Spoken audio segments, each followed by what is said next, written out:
Question number 44. எந்த வகையான கணக்கு குறிப்பிட்ட நேரத்தில் குறிப்பிட்ட சில தொகையை செலுத்த வேண்டியது கட்டாயம்? தொடர் வைப்பு.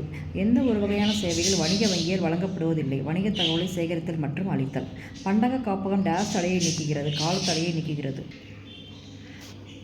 பண்டக காப்பகம் டேஸ் மையமாக பொருட்களை வைத்திருக்கிறது. வழங்கல். டேஸ் வங்கியில் இருந்து நிதியுதவி பெறுவதற்கான இணைப்பாக வழங்கப்பட்டது. பண்டக சான்றாணை.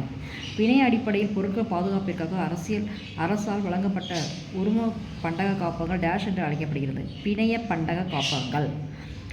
பழங்கள் மற்றும் காய்கறிகள் போன்ற அழுகக்கூடிய பொருட்களை சேமிப்பிற்காக டேஸ் பண்டக காப்பகங்கள் பயன்படுத்தப்படுகின்றன. குளிர்பதன பண்டக காப்பகங்கள். காப்பீட்டு அடிப்படை கோட்பாடு டேஷ் ஆக கூட்டுறது. டேஷ் ஒரு பொது காப்பீட்டு வகையினை சார்ந்தது அல்ல.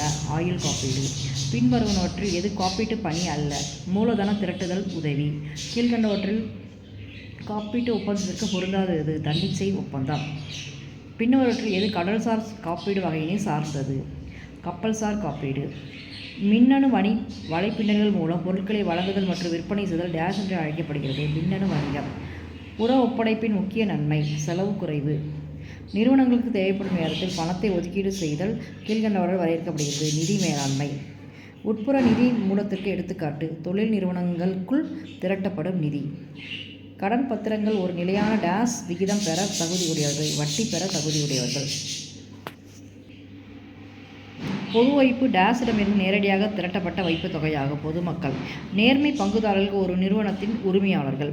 குறு மற்றும் சிறு மற்றும் நடுத்தர தொழில் நிறுவனங்களில் மேம்பாடு சட்டம் இயற்றப்பட்ட ஆண்டு 2006.